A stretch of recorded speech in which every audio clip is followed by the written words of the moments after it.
show by show and song by song. My name is Kyle Marshall, your self-described Sondheim expert. And today, it's just going to be you and me. We're going to take it right back to simplicity, and I just wanted to sit here and give you both some life updates as well as some podcast updates and what to expect here in the future. I really just didn't want there to be this gigantic gap between when the last episode came out and when the next episode comes out. I'm very conscious that at least in the podcasting sphere, if you don't update for a couple of weeks, you are essentially forgotten. People don't keep coming back. And as I can tell, people, stop listening or subscribing to your podcast if it's not that weekly update, that grind that you get into with having a podcast. Now, not that I am any type of Mark Maron or Joe Rogan personality out there, but there is a sizable following for this podcast, a very niche following, a very passionate following, which I've always been very excited about. There is this idea that sometimes you're the only person to be fanatical about something. You're the only person who cares about something. And this podcast has really shown that that is just not the case. There's a huge amount of people out there who not just love musical theater, but hone in on Stephen Sondheim very specifically as being something special, something profound, and something that is essential to the culture.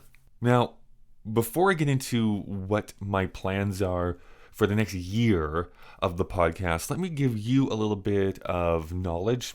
Let me reveal to you some things that I have been kind of going through in the past, essentially 3 years.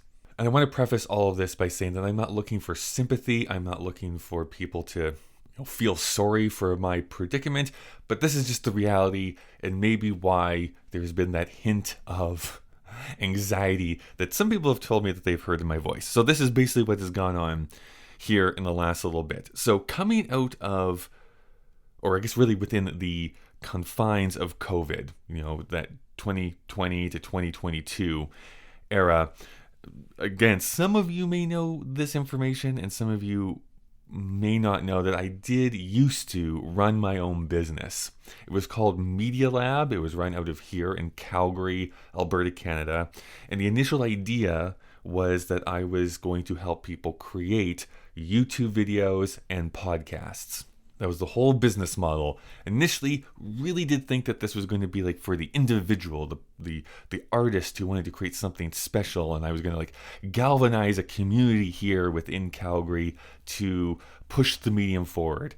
That is not at all what happened, because obviously what my mistake was thinking that individuals wanted that service, but individuals don't want that service. They want to kind of just do it by themselves. They want to set up their home studio. They want to just use their own microphone. They want to do all their own post-production. There's no budget for them to actually use something like that. A studio that you could come to network with, to feed off of each other. That just really wasn't something that people were interested in, at least not at that time. Who did want to use the service was businesses, both small and medium-sized businesses, and honestly, even larger-sized businesses too. But I kind of found this niche with that small to medium-sized business who knew that they wanted to use video, they wanted to use podcasting in some sort of marketing type scenario. They wanted to get their name out there. They wanted to be shown as kind of this, we'll call them a thought leader or some sort of leader within their industry sort of thing. And I really did collect a whole bunch of clients. This is, I should just point out, 2017 to 2019 was me really kind of supercharging, finding these people, understanding how business worked.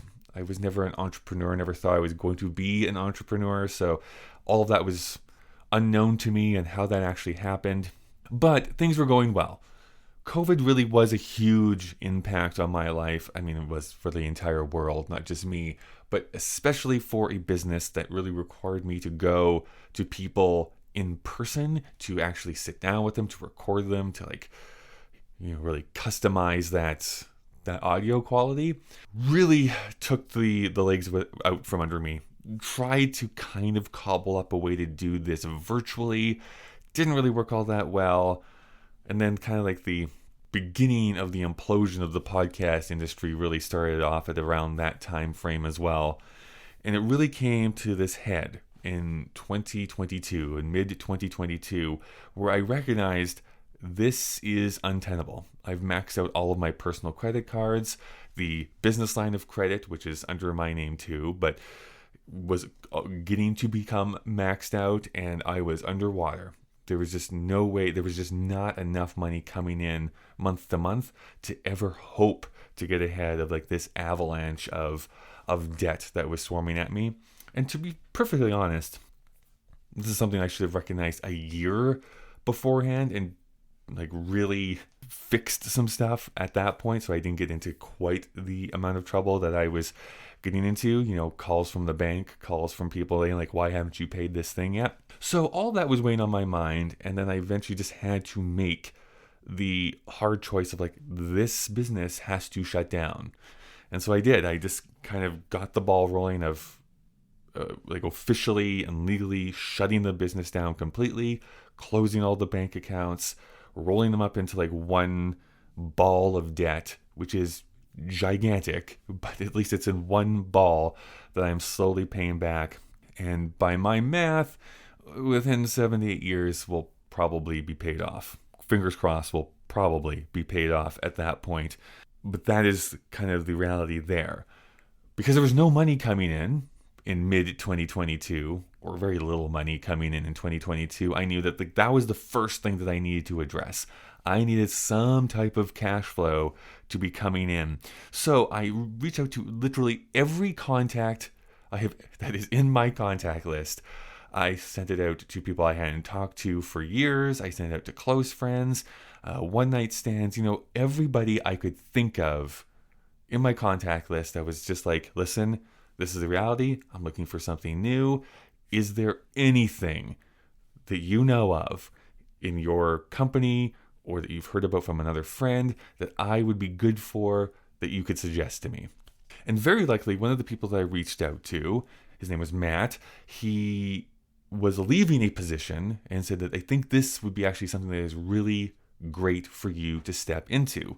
And this is with a nonprofit here in my city that is called, and this is a mouthful, I apologize, it's called the Calgary Society of Independent Filmmakers. And what his role was, and the role that I was stepping into, or at least applying for, was to be the head of programming, meaning the person who is responsible for setting up all of the screening series, all of the networking opportunities, all of the workshops that happen throughout there. The society itself, much like you might figure out just by the name, is a place for us not to make films, but a place for the aspiring filmmaker who might be coming from university or doing a career change, to give them access and to give them education and give them opportunities to talk to people within this industry so that they can kind of get their foot into the door and hopefully flourish into the artist that they want to become. So I stepped into that role. I'll very much abbreviate this story because there was a bit of a trial period and blah, blah, blah. But anyways, I eventually do get hired on December of 2022. And I kind of hit the ground running where I'm just throwing things at the wall, trying different things out, but really trying to build up this society again, because weirdly, myself and the society were in this very similar position.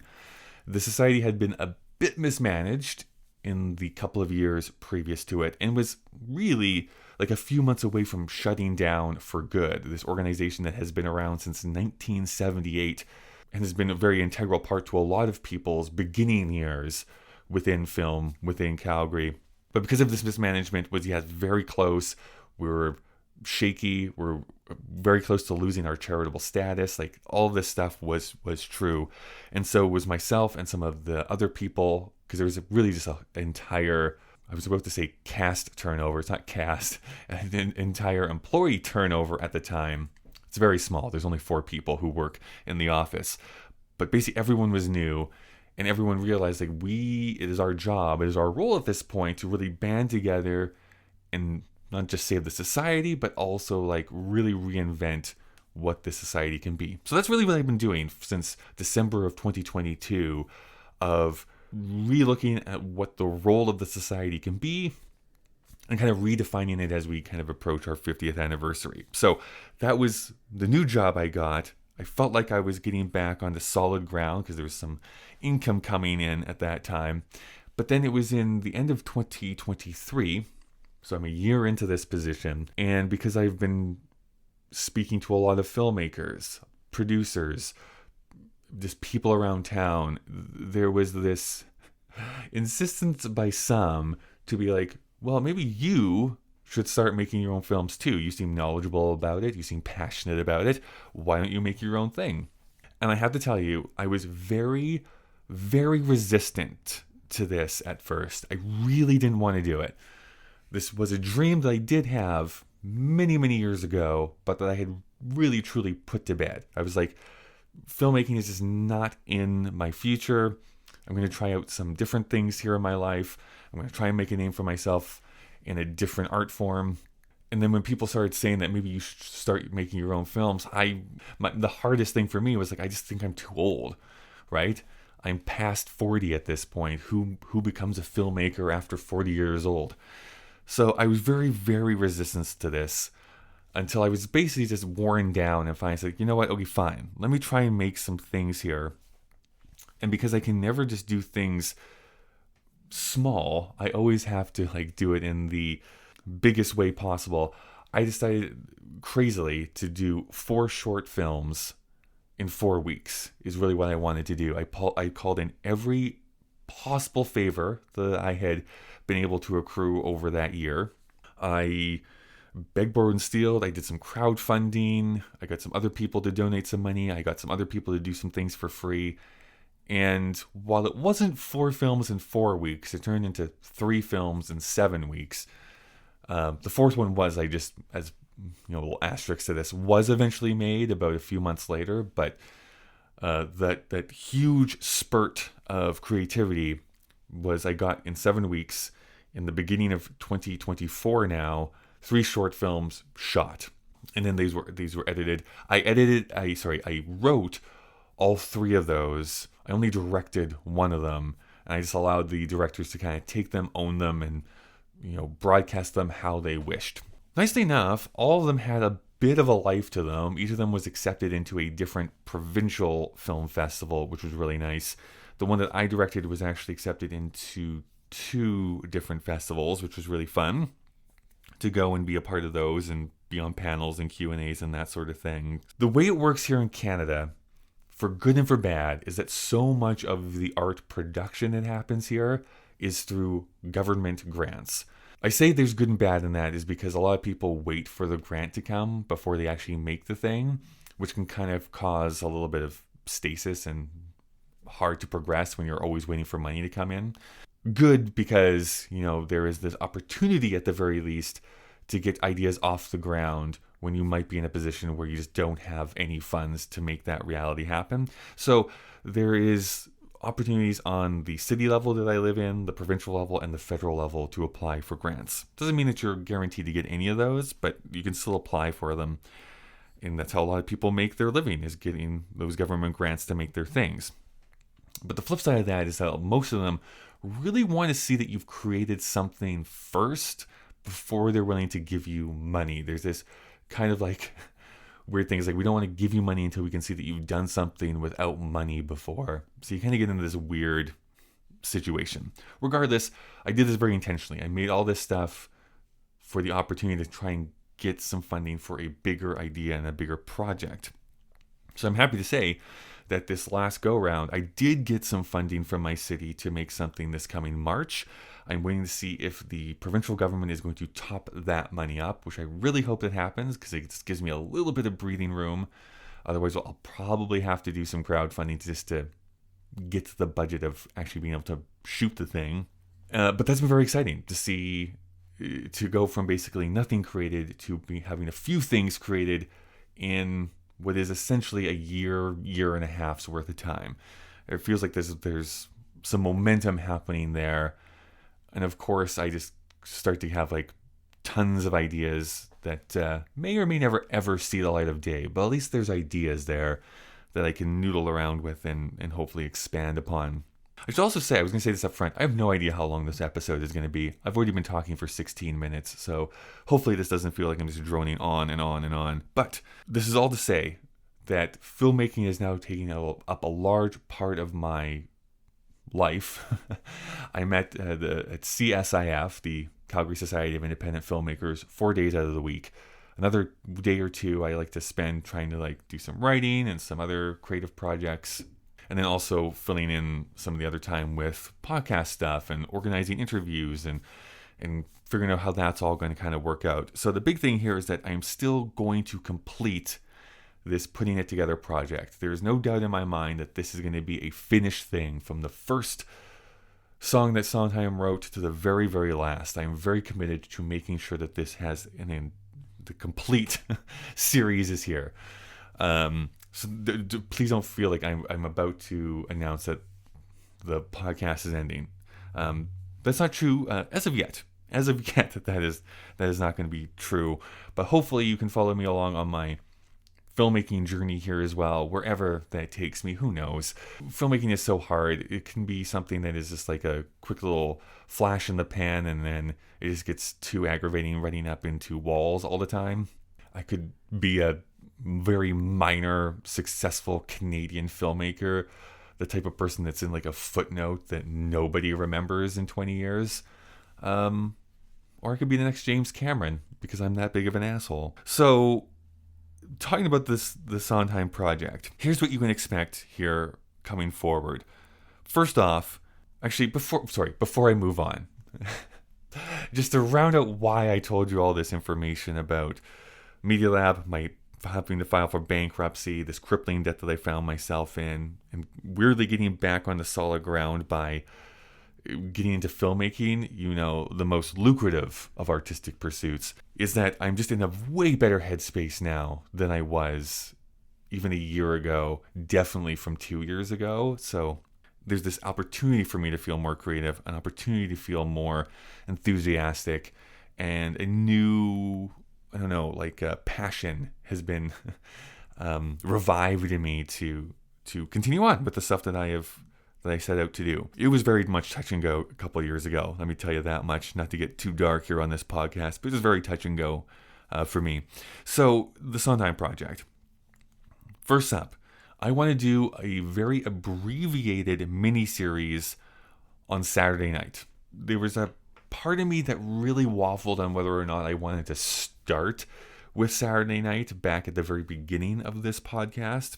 Whatever that was, over about 5 years ago now. No, 6 or 7 years ago now, I think, is when the first episode went live.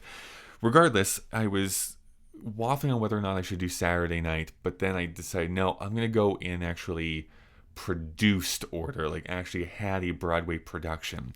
So that's why I'm going to be doing Saturday night now. I'm approaching it very much like I approached Do I Hear a Waltz many years ago, which is kind of a mini-series format. I don't know how many episodes that's actually going to turn into as of yet, but still talk about the songs, talk about the history of the production, but I'm not going to go song by song through Saturday night specifically. People can be upset by that. I think that's totally fair, but I just don't see this as being something that is looked at as being this essential Sondheim piece. There hasn't been that reevaluation on it yet. It very much feels like a first show sort of thing. And while it does have its production, I think it might have even been off Broadway. I can't remember now. It does have a recording of it though, but has never had this huge groundswell of let's revive this. Let's keep doing this over and over and over again. So I feel like it's on that level of Do I Hear a Waltz, which is yeah, it was here. It's a thing that was made, but it's not beloved or anything, or even an interesting failure. So that's how I'm going to do that. I just don't know if that's going to be happening in December or January. It just really depends on how my schedule works itself out. But so that'll happen in one of those 2 months though. It's going to be in December or it's going to be in January, and then those episodes will start to come out. Then I'm going to be going through what would eventually be called Roadshow. And I know I've mentioned this on multiple episodes with different guests on here of being how am I going to do this? And what I've settled on, because I do have a recording of the original Wise Guys, and there's professional recordings of Bounce and of Roadshow, is just to treat them as one very cumbersome, huge work, and really just try and go through it as sequentially as possible. Meaning, like, this is a song that is in Wise Guys, and it maybe shows up in the other two versions, and we'll talk about how it changes. But basically go through all the songs of Wise Guys and then put in stuff from Bounce and from Roadshow as they would appear inside of the show itself. I don't know if that makes any sense what I'm trying to say. Basically, I'm going to be going through them all simultaneously and try and talk about how the show basically evolved from its original conception to its final form. And it's going to be weird. It's going to be unwieldy. It won't make any sense, just like Roadshow. So that's what's going to happen. That will definitely not be until the new year.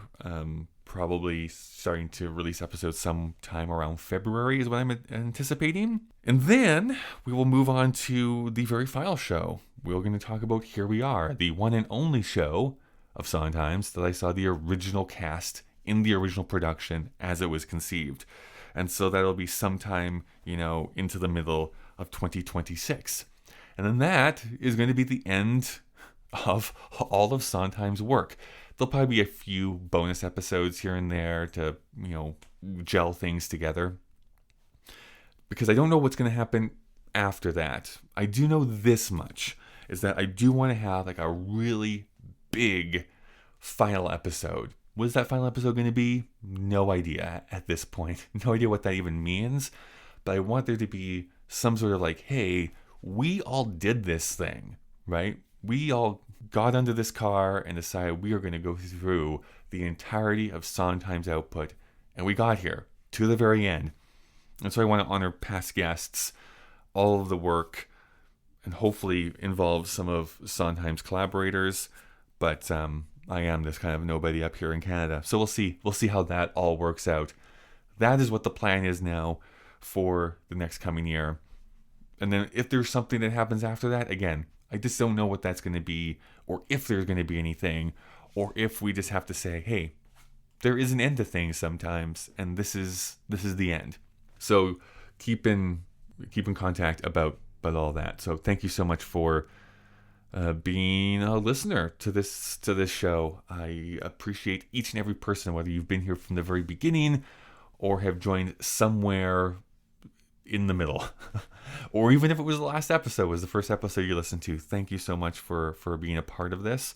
I'm super excited to go through these last couple of shows, this last handful of shows of Sondheim's, and really try and wrangle what his true legacy can be looked at to be. As always, if people want to get in contact with me, please follow me on Instagram. It's really the only social media that I now use. So Instagram, I'm at the Kyle Marshall on there. You can send emails to puttingittogetherpodcast@gmail.com. I really appreciate it. I'm so bad at replying nowadays. Know that I do read, and then when I have time, I will eventually respond. But sometimes that can be a couple weeks before I actually get back to people. But I do try and make it very much a part of my work that I try to respond to every single person that sends something in. So that's that. That's what I wanted to update everybody about. Whoa. That's what I wanted to update everybody about. My situation over the last few years that felt untenable. I now feel like I'm back on solid footing. I'm feeling so much more creative. I'm committed to finishing the podcast. That's going to happen in 2026. And then we'll see what the future holds from there. So, that's it. How have you been doing? All right, I guess that's it. That's everything. I will talk to you soon. This is the end of the episode. No outro music. Fade to silence.